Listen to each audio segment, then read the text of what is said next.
Music dates back to circa 38,000 BC of the Upper Paleolithic era, as seen with boned flutes. It is unclear whether or not the actual origins lie in earlier periods, and there is little known about prehistoric music. However, there are traces in simple flutes and percussion instruments.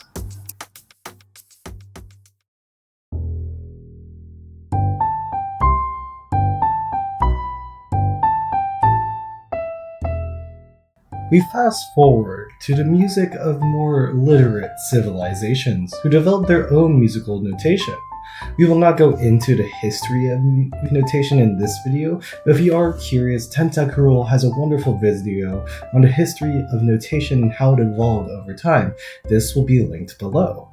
These ancient civilizations included the Chinese, Egyptians, Greeks, Indians, Persians, Mesopotamians, and Middle Easterners, and this was specifically for their monophonic music style and improv.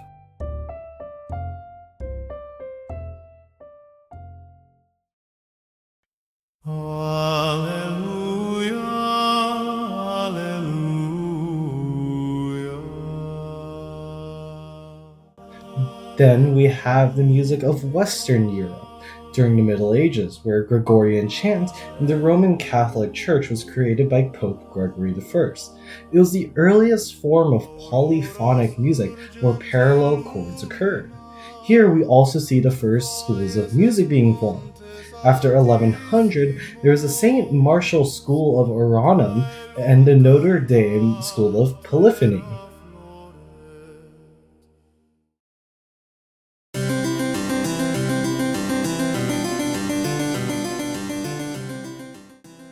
In 1200, there's a whole melting pot of music at the Santiago de Compostela in Galicia, where many pieces of music still holds bits of the past. The Codex Calixtinus holds the traditions of the Middle Ages, while the Worcester fragments and the old manuscript hold music from English schools. During this time period, secular songs were also being developed and spread through the singing of troubadours, trouverses, and minnesänger. And this transitions us into the Renaissance, where even more secular music was being developed.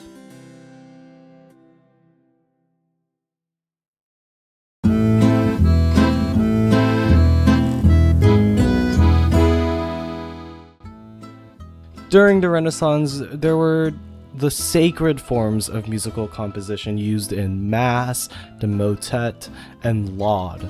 Secular forms included the chansons, the frotola, and the madrigal.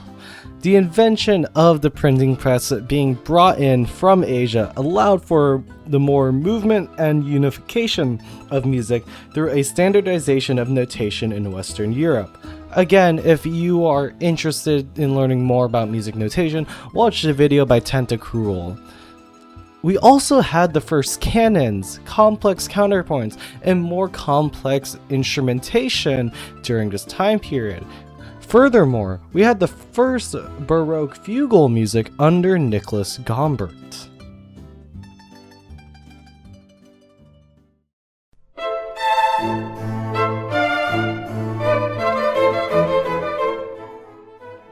Europe was extremely active in music, even after the main portion of the Renaissance. Composers such as Thomas Tallis, William Byrd wrote more sacred music, while Bach wrote in the more Baroque style.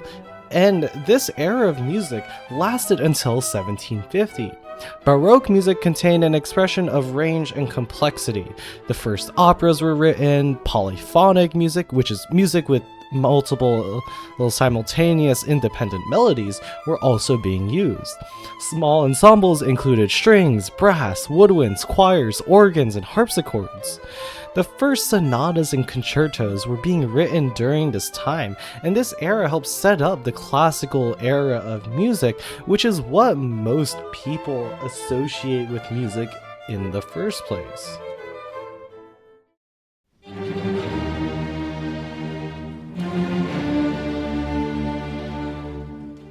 Mozart, Beethoven, Schubert are the big names when it comes to classical music. They wrote the first sonatas, symphonies, concertos, which specifically defined this time period of music. Simple patterns of arpeggios, declarative flourishes were all foundations to music of this time period. However, this music also gets confused with the Romantic period due to its similarities. However, there are very key differences between these two eras.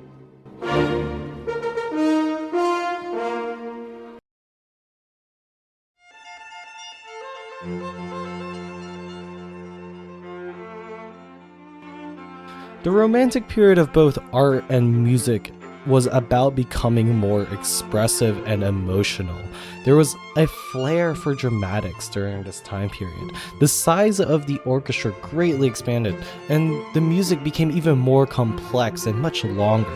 Some composers like Dvorak, Sibelius, Grieg added a nationalistic fervor to the music. Other well-known composers during this time period were Chopin, Mendelssohn, Brahms, Liszt, Tchaikovsky, and Debussy.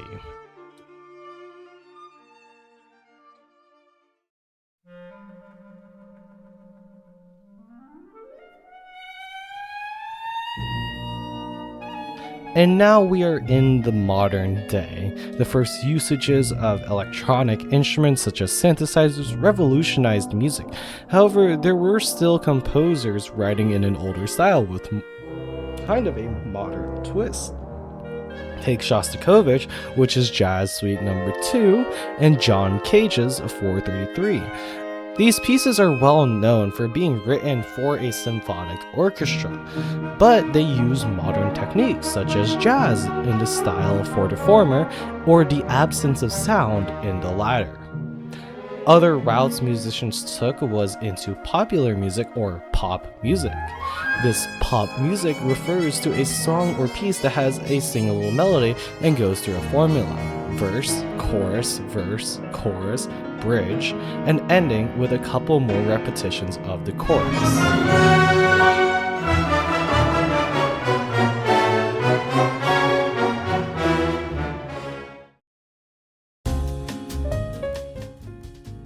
So why did we go through the history of music? Well, it was to explain the complexities and the rich history that music has that just some people do not know about or are unable to comprehend. But if we look at music history from an educator's standpoint, it is much different. Though there were many music schools prior to the Renaissance, many teachers were church officials and had no real qualifications besides their prior experience. But in the 20th century, there was a major shift towards getting a degree in music and music education. Dr. Patrick Jones, in his academic article, summarizes the history of music education in the opening of his paper titled "The Doctor of Musical Arts in Music Education, a distinctive credential needed at this time." After World War II, leaders in higher education met new challenges. There was an expansion in graduate education programs, which meant there was an expansion in diversity of degrees. And there was a greater focus on the curricula and research needed to fulfill said degrees. Societies wanted their creatives to be more knowledgeable and innovative in the economy. A degree had already existed prior to these changes. It was called the Doctor of Musical Arts, or DMA for short. This degree was intended for musical education majors, but it also acted as a degree for the performance and composition sectors of university music. But after World War II, there was an expansion in doctorates for music education. The Doctor of Philosophy, or PhD, and the Doctor of Education in Music Education were developed in 1933 and 1936 respectively. There were also more people wanting to be educated with the passage of the GI Bill in the 70s, where 8 million veterans were now able to go to college. Later, another degree was being developed, the Doctor of Arts. Carnegie Mellon University was the first one to confer this doctorate in 1970. What this is showing us is that there were many paths being developed in the late 1900s that set up music education for success in later years. But even with all the setup and grandiose, there was a major decline in people getting this degree. And this can be mostly explained by the expansions of the technological industry and AI, as well as the social and economic stigma surrounding the arts and music. However, there is still growth in this line of work and education on the whole.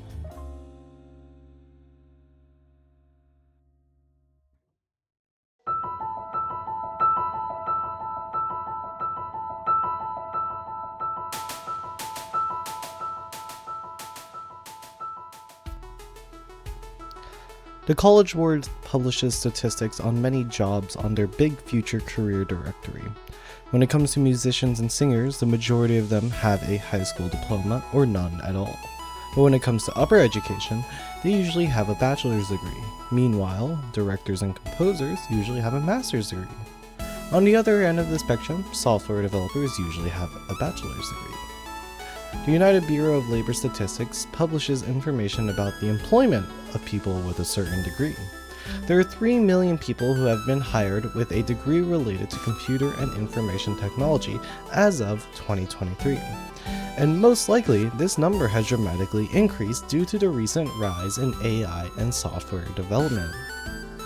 It is also to be noted that these people are probably getting their degree the earliest, with being a bachelor's degree.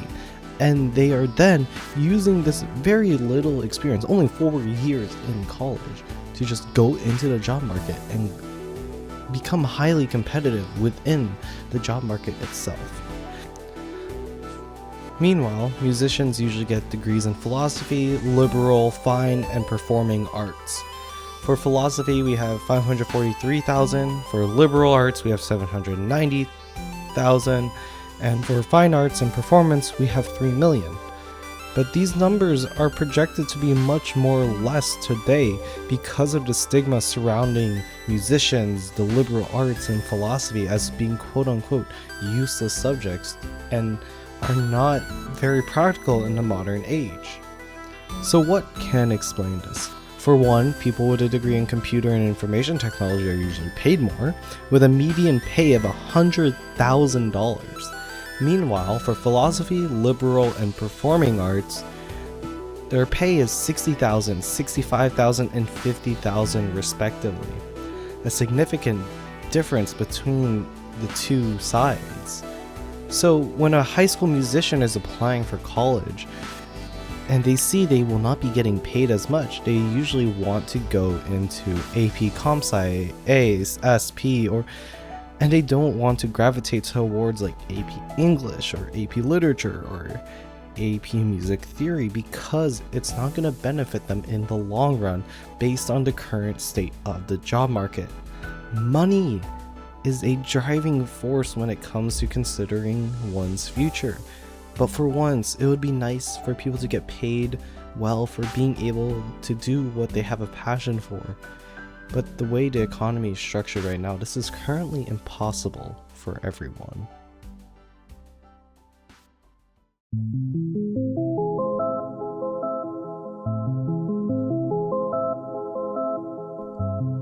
As of 2025, the federal spending on AI and research from the National Science Foundation totals up to $2.05 billion. The National Institute of Health adds up to $3.05 billion, and the Department of Defense has a planned budget of $2.035 billion.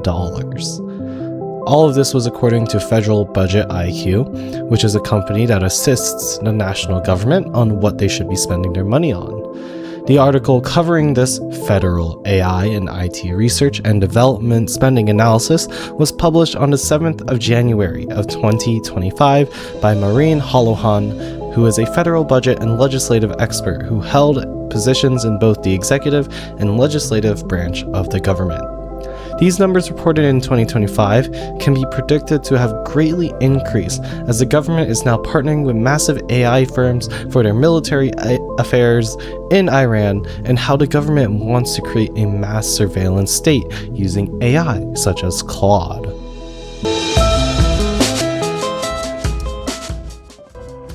The NAMM Foundation invests into the future of music across America. They helped with charities and acts of service that helps with the advancement of music to young children across America. They also support scientific research into how music programs across the country are performing. In a recent study conducted around 2021, music accounted for an average of 1.9% of total expenditures that schools made. 85% of that 1.9% was used on teachers' compensation rather than on materials for students and on maintenance and repairs on the school instruments. 92.6% of funding for the program was sourced from general funds, and 7.4% came from other sources such as federal grants and student activity fees and fundraising. So it is safe to say that the government has the money to do this, has over $7 billion that is going into AI instead to the children of America. And that's just sad to see money being used to hurt people rather than grow a program that actively helps children, both mentally, physically, and spiritually.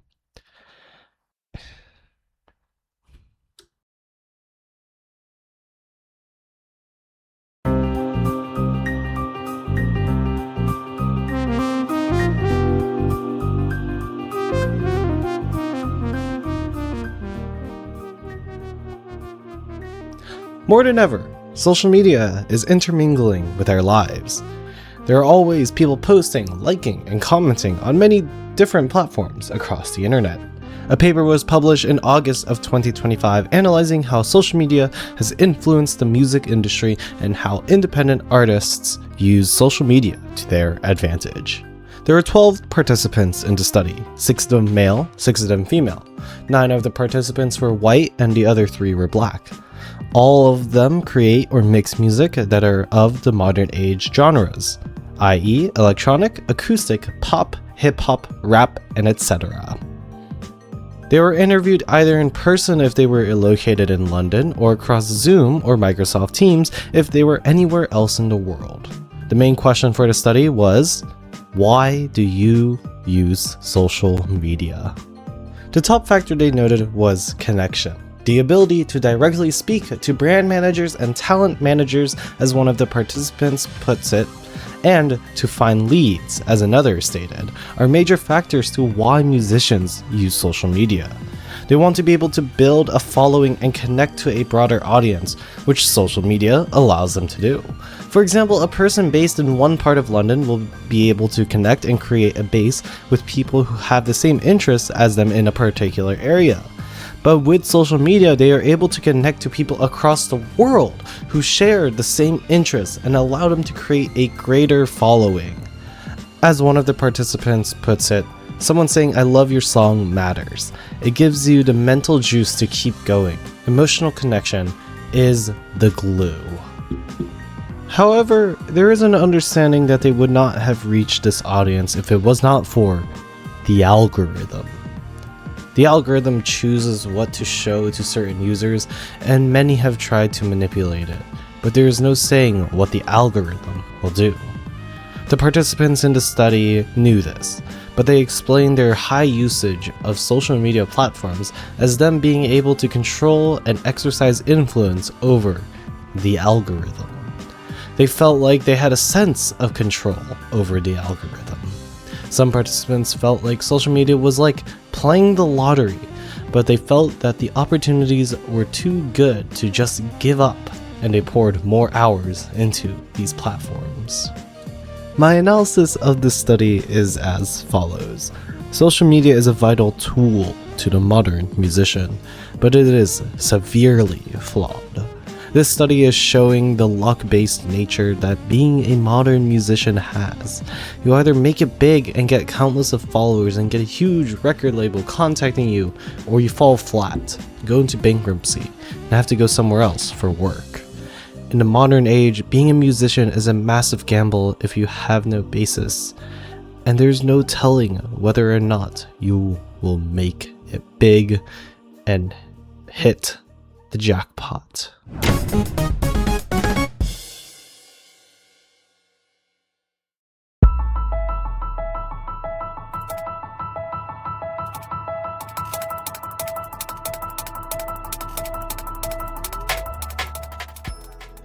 Music today has completely changed to how it was in the 80s and 90s, and it has most definitely changed to how it existed before that. It is harder than ever to get a job today if you're not going into tech and software industries. AI giants like ChatGPT, Google Gemini, and Claude AI are making it hard for everyone to get a job. But there is hope. The United States Bureau of Labor Statistics published some statistics on the growth of opportunities for employees. This graph shows off this growth for musicians and people of related industries. You can see here that there was a major drop in 2020, and well, we know why. But notice there has been exponential growth since then, and we are well over the numbers prior to the COVID-19 pandemic. And this is true for all jobs across the board, but there is inequality in this job growth. If we compare this graph to this one, we notice that the jobs related to AI just have been on a steady rise since the beginning. Looking at the state of the world today, it is the capitalist mindset. It is always, what can make me the most money, and how does money factor into all of this? It is no longer, will this make me happy, or am I doing this for the right reasons? We have become so detached from the original human sentiment. Our first bits of communication was through the percussive instruments. In later times, art was placed upon a pedestal, and artists were probably the most valuable people next to kings and queens and people of church power. Artists built the world, and musicians kept the culture alive. But today, we only put certain artists on the highest of pedestals. Why?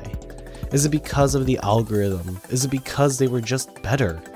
Personally, I believe that every single artist should have an equal opportunity to become something big. Musicians are being pushed away from wanting this kind of future because of there just being better opportunities elsewhere in the job market. I may sound altruistic here, but we should not be doing stuff because of the money. We should be doing stuff because we love it. The world has become so capitalistic, it is just not worth it to do the stuff that we love. But there are people who envision this kind of future, which is why there has been growth in music and related industries and opportunities being created. When I go to college for music studies, I do not want to worry about finding a job in the job market, but I do have my concerns about it. There is still a market for man-made music and art, but what if this changes? Or what if there's a dramatic change in the music industry, making it such where it becomes even harder to get hired? These are the things I am worried about, but I am putting it past me and wanting to live in the now and not worry about it. So even now that the music industry and art industry are incredibly unstable, I believe that it is still worth it to go into it. And if there is enough pushback from artists, we could get the funding to progress further than we have ever before. So what do you think? Leave what you have to share in the comment section below, and don't forget to like and subscribe.